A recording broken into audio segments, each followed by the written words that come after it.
जय नमो बुद्धाय। और हमारा आज ये तीसरा सत्र है। इसके पहले दो सत्र में दो बातें देखी। तो बाबा साहब का ये जो बहुत ही महत्वपूर्ण इसका विचार है एनिहिलेशन ऑफ कास्ट में, उसको लेकर हम कुछ अपनी समझ बढ़ाने की कोशिश कर रहे हैं, उसको समझने की कोशिश कर रहे हैं। तो पहले सत्र में हमारा मुख्य मुद्दा था कि सोशल ट्रांसफॉर्मेशन जो है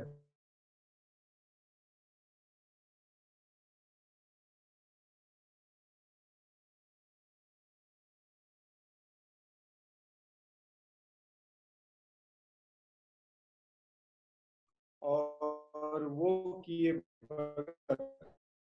बाकी भी वह सभी सुधार हम करने की कोशिश करेंगे, लेकिन वो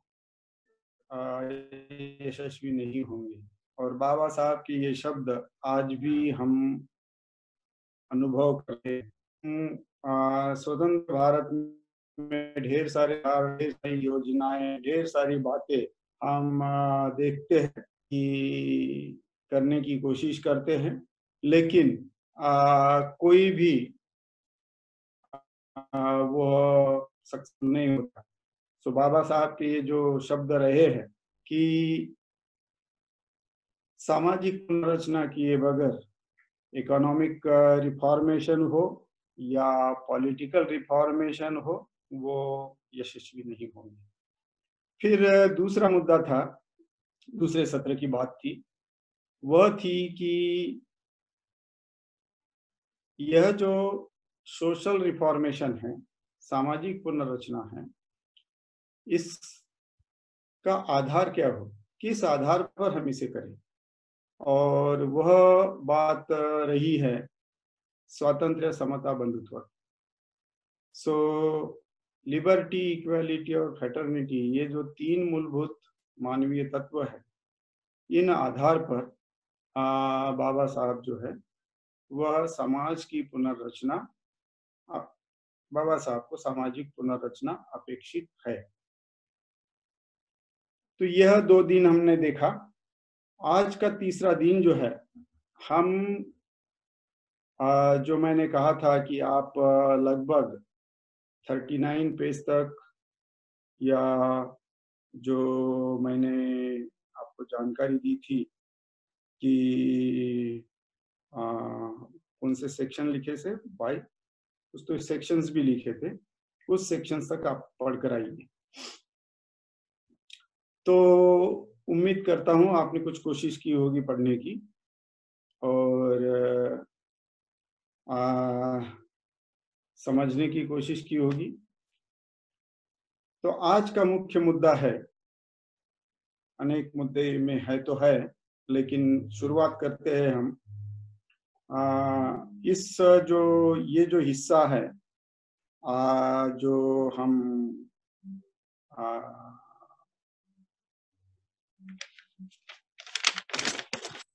मतलब 19 पेज से 30 पेज के बीच में, और 30 से लेकर अभी 40 के बीच में जो हिस्सा है, ये बहुत ही अहम है और इसमें बहुत ढेर सारे मुद्दे हैं जो हम चर्चा कर सकते हैं, समझ सकते हैं। लेकिन शुरुआत करते हैं कि समाज की पुनर्रचना करनी है, स्वातंत्र्य, समता, बंधुत्व के आधार पर करनी है। तो उसके पहले स्वातंत्र्य, समता, बंधुत्व मन में प्रस्थापित करने के पहले हमारे मन से जात कैसी नष्ट हो, यह अहम मुद्दा है आज का। और उसी पर हम ज्यादा जोर देंगे कि जाति को कैसे नष्ट किया जाए, how to destroy the caste. और उसके लिए बाबा साहब ने कुछ बातें भी बताई है। और आर्य समाजी लोगों मतलब जात पात तोड़क मंडल ने उन वो भी कुछ करने की कोशिश की है, तो बाबा साहब ने उन दो बातों की सराहना की। तो पहली बात है कि अंतर जातीय जो है, जाति जातियों के बीच में मिलकर खान पान की व्यवस्था होनी चाहिए या मिलकर खाना खाना चाहिए, हाँ, जिसको इंटर डाइनिंग कहा है। और फिर दूसरी बात है वो इंटरकास्ट मैरिज है। तो इन दो बातों को जात पात तोड़क मंडल लागू करने की कोशिश कर रहा था और बाबा साहब ने इन दोनों बातों की बहुत सराहना की। उन्होंने कहा कि इंटर डाइनिंग जो है, एक साथ मिलकर खाना, इससे कोई खास फर्क नहीं पड़ने वाला है, लेकिन इंटरकास्ट मैरिजेस जो है ये सही में जात तोड़ने में कामयाब हो सकती है और वो सही एक तरह से जात को नष्ट करने का तरीका हो सकता है कि इंटरकास्ट मैरिजेस हो। लेकिन वो सवाल उपस्थित करते हैं कि ये होता क्यों नहीं है, इंटरकास्ट मैरिजेस क्यों नहीं होते हैं, न होने के पीछे उनके क्या कारण हैं। सो इस बात को लेकर उन्होंने महत्वपूर्ण मुद्दे उपस्थित किए हैं जो हमारे भी समझ में आने लायक है। पहला मुद्दा यह है कि हम इंटरकास्ट मैरिज को बढ़ावा दे, फिर भी जो दो व्यक्ति इंटरकास्ट मैरिज करते हैं उनके मन से यदि जात जाति नहीं है तो उन दोनों को ये लगता है कि हमने कुछ तो भी गलत किया है। हम इंटरकास्ट मैरिज जो किए हैं कुछ तो भी गलत किए हैं। सपोज दोनों का प्यार हो गया और प्यार के कारण वो अंतर जातीय मैरिज करने के लिए मजबूर हो गए। उनकी इमोशंस एक दूसरे से इतनी जुड़ी हुई है कि उस वक्त जात उतना मायना नहीं रखती और वो मैरिज हो जाता है। लेकिन जैसे ही वो भावनाएं स्थिर हो जाती है तो फिर जात ऊपर आती है, वो बातें ऊपर आती है जो बातें उनको दर्द देती है कि क्या हमने कुछ गलत किया है। और यह गलत का एहसास जो है क्यों होता है, इस पर सारे ये मुद्दे हैं कि इंटरकास्ट मैरिज करना ये गलत क्यों समझा जाता है और जो करते हैं उनमें भी ये अपराध बोध की भावना क्यों पैदा होती है। इसी बात से आज का अपना ये जो मुद्दा है यह चर्चा का विषय हो सकता है। सो बाबा साहब आगे कहते हैं उसी इन पन्नों में कि जात जो है यह धर्म से निर्माण हुई है और जात जो है यह कल्पना है। तो अच्छा होगा कि मैं बाबा साहब के बातों को ही पढ़ूं तो ये बहुत ही उचित होगा। तो मैं थोड़ा सा बाबा साहब के बातों को ही पढ़ना चाहता हूं, आप शांति से सुनने की कोशिश कीजिएगा। Caste is not a physical object like a wall of bricks or line of barbed wire, which prevents the Hindus for comingly and which has therefore to be pulled down. Caste is a notion. It is a state of mind. The destruction of caste does not therefore mean the destruction of a physical barrier. It means a notional change.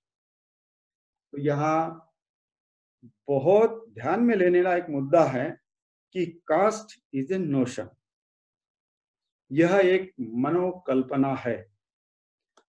It is a state of mind, ये मानसिक स्थिति है। और जब तक ये मानसिक स्थिति नहीं बदलेगी तब तक जात उन्मूलन नहीं होगी या जात नष्ट नहीं होगी।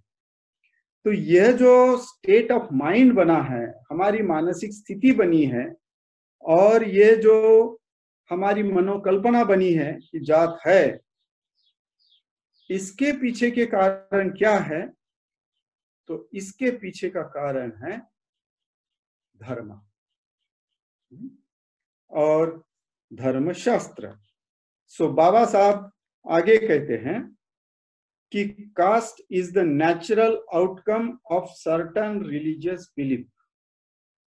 जो हमारे धार्मिक विश्वास है, जो हमारी धार्मिक दृष्टि है, उस धार्मिक दृष्टि का एक बहुत ही स्वाभाविक परिणाम है जो है जात।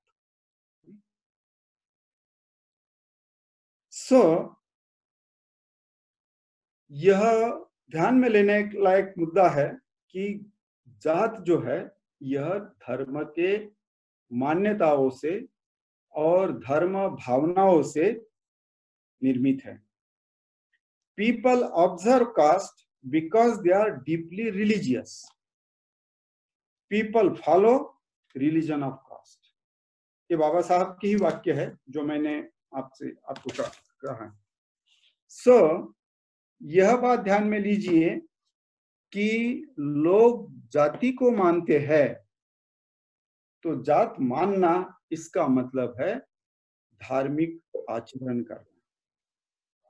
और अंततः इंसान जो है वो बहुत ही धार्मिक भावनाओं से जुड़ा होने से वह जात का पालन करता है या जात को मानता है, समझता है।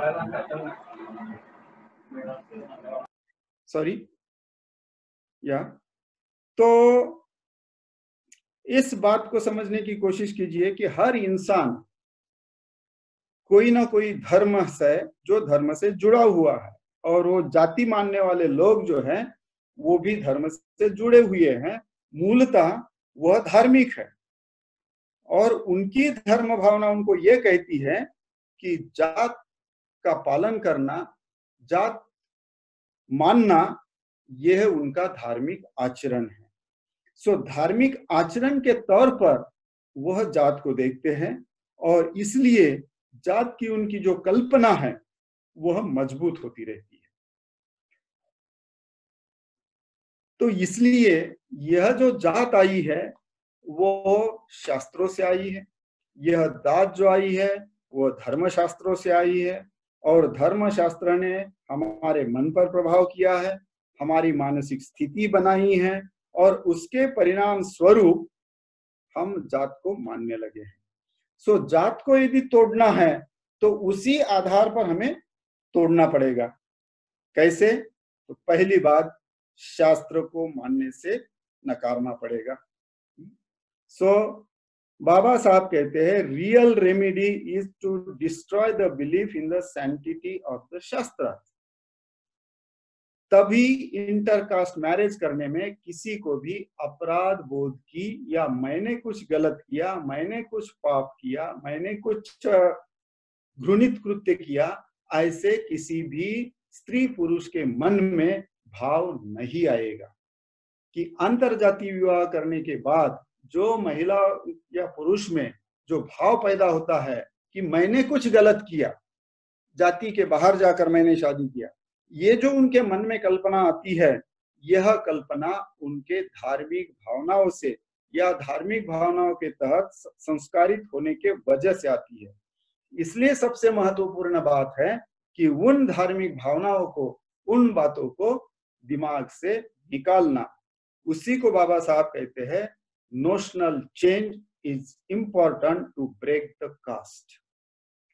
हमारे मन की जो बात है, मन जो संस्कारित हुआ है, वह संस्कारों से मुक्त होना, इन शास्त्रों के संस्कारों से, इन वेद पुराण स्मृति वगैरह इनके से होना ये महत्वपूर्ण बात है, धार्मिक हिंदू धार्मिक मत से मुक्त होना ये महत्वपूर्ण बात है।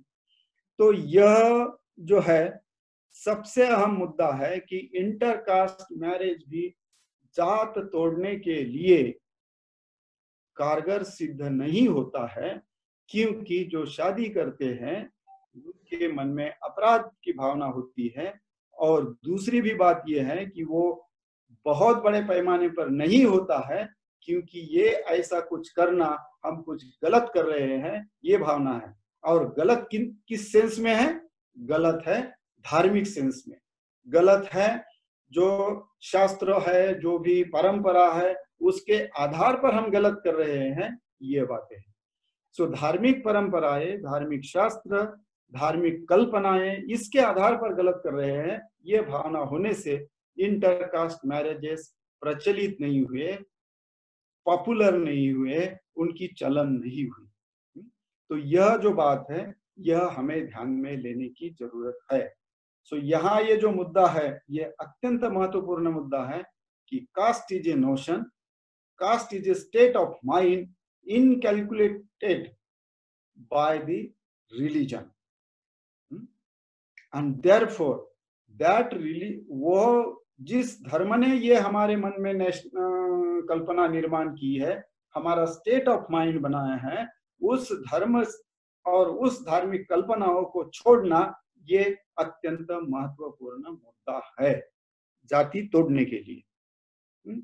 क्योंकि हमारी जो कुछ भी कृति होती है, बाबा साहब आगे लिखते हैं, acts of people are mostly the results of their belief. तो जो भी हमारे विश्वास है, वह जो विश्वास है, हमारी जो एक दृष्टि तैयार हुई है, हमारे जो एक मत तैयार हुई है, वो जो हमारे मत, हमारे मन के संस्कार, हमारे विश्वास, वह मूलतः धार्मिक आधार पर तैयार हुए हैं और उन आधारों पर हमारा व्यवहार होता है। हमारा व्यवहार ये परिणाम है हमारे धार्मिक संस्कारों का। हमारे जो कुछ भी धार्मिक हो, जो कुछ भी संस्कारित हो, जो कुछ भी हमारे अड़ोस पड़ोस में हो, धर्म को लेकर भले ही संस्कारित न किया जाए, लेकिन जाति के आधार पर संस्कारित किया गया, लेकिन जात तो मूलतः धर्म से आई है। तो इन सारी बातों को ध्यान में लेने के लिए यह जरूरी है कि हमारे विश्वास कौन से है और वो विश्वास का आधार क्या है। सो बाबा साहब ये कहते हैं कि हम जो व्यवहार करते हैं वह हमारे विश्वास का परिणाम है, और हमारे विश्वास हमारे जो रिलीजियस ट्रेडिशंस है, जिसके आधार पर हमें संस्कारित किया गया है, उसका आधार है। तो इस तरह से हम जो कुछ भी कृति करते हैं जाति के आधार पर, वह जाति के आधार पर की कृति हमारे विश्वास है, और हमारा जो विश्वास है वह विश्वास का मूलाधार है हमारा धार्मिक आधार, धार्मिक परंपराएं, धार्मिक रीति रिवाज, इन सब बातों से है। सो मूलतः आते हैं कि जो भी धर्म है उस धर्म के आधार पर हमारी ये जाति की मानसिकता तैयार हो गई है। इसलिए उस धर्म के कल्पनाओं से, उस धर्म के रीति रिवाजों से, उस धर्म के मान्यताओं से हम जब तक मुक्त नहीं होंगे तब तक जात नष्ट नहीं होगी, और फिर इंटरकास्ट मैरिज करते वक्त इन मान्यताओं के तहत हमारे मन में अपराध बोध की भावना बनी रहेगी। तो यह जो बात है जाति तोड़ने के लिए बाबा साहब ने यह सारी बहुत ही सटीक तौर पर मुद्दा दिया है, और मैं आपको सजेस्ट करूंगा इसके लिए 19 नंबर का जो सेक्शन है, उस सेक्शन को, 19 नंबर के सेक्शन को आप बार बार पढ़िए, अच्छे से चिंतन कीजिए। हर चीज जो है वहां की वो बहुत ही, हर पैराग्राफ, हर छोटे छोटे सेक्शंस बहुत ही महत्वपूर्ण है। वह आगे लिखते हैं 1912, मतलब 19 सेक्शन में 12 जो उपसेक्शन है उसमें वो लिखते हैं, You must take the stand that Buddha took. You must not only discard the Shastras, you must deny the authority as Buddha and Nanak did. तो यह वह हमें बता रहे हैं कि जिस तरह से बुद्ध ने इन सारे शास्त्रों को और पुरानी मान्यताओं को, उनके अधिकारों को नकारा है, क्या आप वो हिम्मत दिखा सकते हैं नकारने की? क्या आप में वो धैर्य है कि बुद्ध ने जो किया वो मैं कर सकता हूं? You must have courage to tell that what is wrong with them is their religion, which has produced in them the notion of the sacredness of the caste. यह समझने की बात है कि जो कुछ भी जात मानने वाले लोग हैं, वह जात मानने वाले लोग गलत नहीं हैं। गलत जो है वह उनका धर्म, जिस धर्म ने उनके मानसिकता में ये तैयार किया है कि हम जाति व्यवस्था के तहत आचरण करते हैं, तभी हम अच्छे से धर्म का आचरण करते हैं।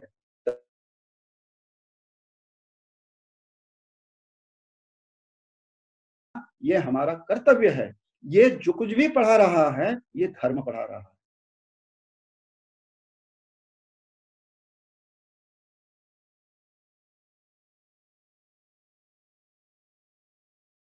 वो इंसान गलत नहीं है, उस इंसान, इस धर्म ने गलत संस्कार किए हैं। इसलिए बाबा साहब कहते हैं कि यह बहुत ही महत्वपूर्ण बात है कि जो गलत है वह धर्म गलत है। So break the caste means क्या? Break the caste means giving up your Hindu religion. और ये बहुत ही कठिन काम है। किसी को भी धर्म छोड़ने के लिए कहना ये इतना आसान नहीं है। धर्म छोड़ने की बात, यह लोग मरना पसंद करते हैं, धर्म छोड़ना पसंद नहीं करते, क्योंकि वो भी संस्कार है कि धर्म छोड़ने से या धर्मांतर करने से हमें इतना पाप लगेगा कि हम नरक के गर्त में जाएंगे और वहां से कभी नहीं आएंगे। सो कोई भी इंसान मरने के बाद नरक में नहीं जाना चाहता, भले ही वो जीते जी कितने भी नरक यातना सहन करे, उसको कोई चिंता नहीं होती, लेकिन मरने के बाद वो नरक में नहीं जाना चाहता, इसलिए वो धर्म बदलने की बात नहीं करता। तो फिर बाबा साहब आते हैं कि यस, धर्म बदलना ये कठिन बात है, और धर्म बदलने के लिए कहना लोगों को और धर्म बदलने के लिए लोगों को समझाना ये बहुत ही कठिन है। लेकिन बाबा साहब दूसरे मुद्दे पर आते हैं कि हमने इस बात पर ध्यान देना चाहिए कि हमें कौन सा धर्म चाहिए, religion of principle and religion of rules. तो बाबा साहब फिर नियम और तत्वों की बात करते हैं, और नियम और तत्वों की बात करते वक्त वह दो बातें ध्यान में रखते हैं कि कोई भी सोशल रिफॉर्मर है, वह सोशल रिफॉर्मर तर्क और मॉरलिटी, नैतिकता, तर्क और नैतिकता, यह दो है, यह दो उसके शस्त्र होते हैं। इन दो शस्त्रों के सहारे ही कोई भी सोशल रिफॉर्मर सक्सेसफुल हो सकता है। यदि उसके पास तर्क नहीं है, यदि उसके पास नैतिकता नहीं है, यह दोनों यदि हथियार उसके पास नहीं है, तो वह सक्सेसफुल नहीं होगा। सो जो भी सोशल एक्टिविस्ट है, सोशल एक्टिविज्म है, जो भी सोशल काम करना चाहते हैं, सामाजिक कार्य में लगे रहना चाहते हैं, उन्होंने बाबा साहब की इन दो बातों को ध्यान में रखना चाहिए कि उनमें तर्क करने की क्षमता होनी चाहिए, क्या गलत है क्या सही है, जो हम धम्म में धम्म विचय कहते हैं, क्या कुशल है क्या अकुशल है, यह समझने की क्षमता होनी चाहिए। और दूसरी बात होनी चाहिए उसका शील पालन। उसकी मॉरलिटी। तो यह दो हत्यार हुए बगैर, इन दो हत्यारों से ही वो समाज में परिवर्तन लाने के लिए कामयाब हो सकते हैं। तो ये जो दो हत्यार बाबा साहब ने बहुत ही महत्वपूर्ण इस जाति के निर्मूलन के लिए लोगों को बताए कि हम जाति के तहत लोगों को मोबिलाइज नहीं कर सकते। लोग जाति छोड़ने के लिए तैयार नहीं है क्योंकि वो धर्म से जुड़ी है। और हर जात इस तरह से जाति व्यवस्था बनी है कि हर जात अपने आप को गर्व महसूस करती है कि मैं इस जात का हूं, मुझे गर्व है कि मैं इस जात का हूं, क्योंकि वो ये समझता है कि मैं किसी न किसी जाति के ऊपर हूं और मेरे नीचे कोई ना कोई जात है। तो हर कोई व्यक्ति अपने स्वयं को इतना अहम में, इतना गर्व में महसूस करता है, तो वो अपने जाति का गर्व महसूस करता है, वो अपने धर्म का गर्व महसूस करता है, वो अपने धार्मिकता का गर्व महसूस करता है। तो इसी के कारण यह जात नहीं टूटती, इसलिए लोगों का मोबिलाइजेशन नहीं होता। लोग हम मोबिलाइज नहीं कर सकते क्योंकि जो मैंने पहले भी बात की कि भारत में कोई भी रिवॉल्यूशन नहीं क्यों नहीं हुई, क्योंकि लोग मोबिलाइज नहीं हुए। लोग मोबिलाइज इसलिए नहीं हुए कि लोग चूहे की तरह अपने छोटी छोटी उपजाति में बटे रहे हैं। एनीवे, तो इस धार्मिक बात को बाबा साहब देखते हैं रूल्स और प्रिंसिपल्स के तहत कि आपका जो धर्म है रूल्स और प्रिंसिपल्स के तहत। यदि आप लोगों को समझा सके कि आपका धर्म धर्म नहीं है, वो तो नियमों का पुंज है। क्या करना है क्या नहीं करना, ये करोगे तो ये दंड होगा, ये करोगे तो ये दंड होगा, ये नहीं करोगे तो वो दंड होगा, वो नहीं करोगे तो वो दंड होगा। जैसे पहले दिन मैंने उल्लेख किया था कि जाति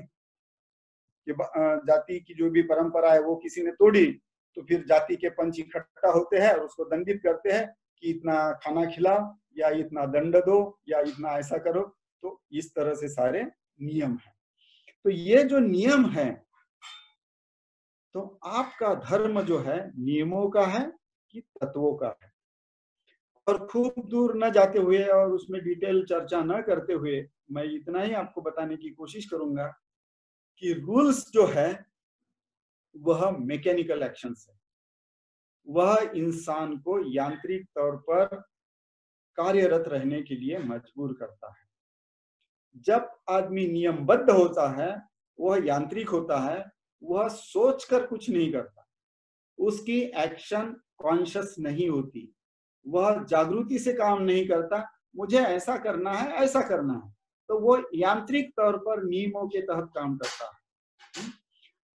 बाएं चलना है बाएं चलना है, मुझे क्यों बाएं चलना है यह नहीं सोचता, मुझे बाएं चलना है, नियम बना है बाएं चलना है। कभी नियम तोड़ने की बात आ गई, मैं दाएं से चलूं तो मेरे को दंड हो जाएगा। तो इस तरह से वो भले ही उसके आउटकम अच्छे हो लेकिन एक्शंस जो है वह मैकेनिकल है।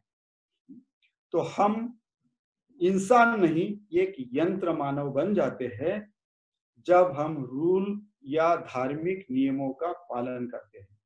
तो धार्मिक नियमों का पालन करने का मतलब है कि हम स्वयं को यांत्रिक मानव बनना और यांत्रिक मानव के तौर पर कार्यरत रहना। फिर दूसरी जो बात है प्रिंसिपल्स की, जो प्रिंसिपल्स के तहत जो है वह प्रिंसिपल्स के तहत जिम्मेदारी का एहसास है। क्योंकि तत्वों के तहत जो भी काम होता है वह जागृति से होता है, वह कॉन्शियस है, वह जागृति से है और वह उसके परिणामों को ध्यान में लेकर है कि आप क्यों कर रहे हैं, उसके पीछे कुछ तर्क है। सो तर्क को ध्यान में रखते हुए, जिम्मेदारी का एहसास ध्यान में रखते हुए आप तत्वों का पालन करते हैं। सो तत्व और नियम, इन दोनों में जमीन आसमान का अंतर है।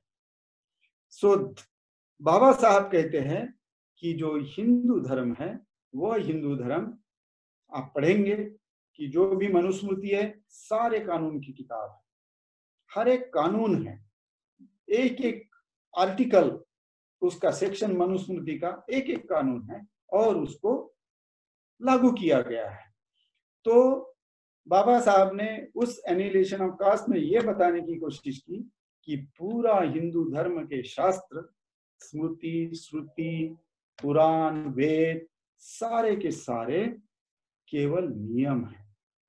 सो नियमों का पुंज है, इसलिए हम नियम बदल सकते हैं, तत्व नहीं बदल सकते, क्योंकि तत्व जो होते हैं वो वैश्विक होते हैं। यह बहुत बड़ा फर्क है कि तत्व वैश्विक होते हैं और नियम स्थानिक होते हैं। तुम अपने परिस्थिति में क्या नियम लागू कर सकते हो, वो तुम्हें जो उपयोग का होगा वो तुम उस तरह से नियम लागू कर सकते हो। तो नियम जो होंगे वो स्थानिक होंगे, वो परिस्थिति अनुरूप होंगे, लेकिन तत्व जो होंगे वो पूरे विश्व के लिए होंगे। कहीं भी जाओ वो तत्व लागू हो सकते हैं। सो जैसा कि ये तत्व है ग्रेविटेशनल फोर्स की, पृथ्वी में आकर्षण, गुरुत्वाकर्षण शक्ति है, इसलिए कोई भी चीज ऊपर से नीचे आती है, ये तत्व है। तो वह तत्व भारत में जाओ, अमेरिका में जाओ, कहीं भी जाओ, जब तक आप पृथ्वी के कक्षा में हैं, गुरुत्वाकर्षण काम कर रहा है। आप इंसान हैं, भारत में इंसान हो, अमेरिका में इंसान हो, पृथ्वी के स्तर पर कहीं भी इंसान जाओ, आप इंसान के तौर पर आपकी जो जरूरतें हैं, आपकी जो बातें हैं, वो कॉमन है, वो बदलेगी नहीं। तो इंसान के तौर पर यह जो प्रिंसिपल्स है, तो इंसान के तौर पर हमें किस तरह से व्यवहार करना है, वो प्रिंसिपल हो सकता है, वो यूनिवर्सल हो सकता है, लेकिन स्थानिक नियमों में किस तरह से होना चाहिए वो हम तैयार कर सकते हैं। भारत में लेफ्ट हैंड चलते हैं, यूरोप में जाओ तो राइट हैंड चलते हैं, उन्होंने उस तरह से नियम बनाया, हमने इस तरह से नियम बनाया। तो नियम बदले जा सकते हैं, तत्व नहीं बदले जा सकते। इसलिए बाबा साहब ने कहा कि ये धर्म नियमों का धर्म है। तो इसलिए नियमों का धर्म बदला जा सकता है, नियम बदले जा सकते हैं परिस्थिति अनुरूप, और आज के परिस्थिति में वो बदलने की जरूरत है। और जो प्रिंसिपल्स है, प्रिंसिपल्स के तहत हमें जीने की जरूरत है। सो इसलिए वो कहते हैं कि जो सही धर्म होगा वह समाज की नींव होगा। True religion is the foundation of the society, the basis on which civil government rest and both their sanctions. और यह कौन कहते हैं? यह बाबा साहब ने कोट किया पाश्चात्य समाज शास्त्रज्ञ से, जिसका नाम शायद गुरके है। तो इस शास्त्रज्ञ से उन्होंने ये कोट किया है। तो इसलिए हमें जो धर्म चाहिए वो प्रिंसिपल्स का चाहिए। और जैसा कि कल बाबा साहब को कोट करते वक्त मैंने कहा था कि स्वातंत्र्य, समता, बंधुत्व ये वैश्विक प्रिंसिपल्स है, ये मानवीय मूल्य है। आप संसार में कहीं भी जाएंगे तो भी स्वातंत्र्य, समता, बंधुत्व आपको उपयोग में है, वो केवल भारत की ही बात नहीं है। इसलिए बाबा साहब इस आधार पर समाज की रचना करना चाहते थे। तो आज का मुद्दा है, यही मैं रुकना चाहता हूं कि आज का जो मुद्दा है वह मुद्दा है हम जाति व्यवस्था को कैसा तोड़े, और जाति व्यवस्था को तोड़ने के लिए जो ये बातें बताई है, क्या वो हमें स्वीकार्य है? क्या हम एग्री हो सकते हैं कि बाबा साहब ने कहा इसलिए, या इसमें कुछ दिक्कतें हैं? आपने इन सारी बातों को, रूल्स, प्रिंसिपल्स, इंटरकास्ट मैरिजेस, ये सारी बातें जो है, यह सारी बातें आपने ट्रेनिंग में भी पढ़ी है, और फिर से मैंने उसका अभी उसको पुनरुच्चार किया है। तो आइए हम चर्चा करते हैं कि क्या जाति व्यवस्था को तोड़ना इस तरह से संभव है। सो चर्चा के लिए खुले हैं। So thank you listening to this प्रस्तावित। कुछ अलग नहीं बताया मैंने, जो बाबा साहब के मुद्दे हैं उसी मुद्दों को इस तरह से आपके सामने रखा, तो हम इन मुद्दों को लेकर चर्चा कर सकते हैं।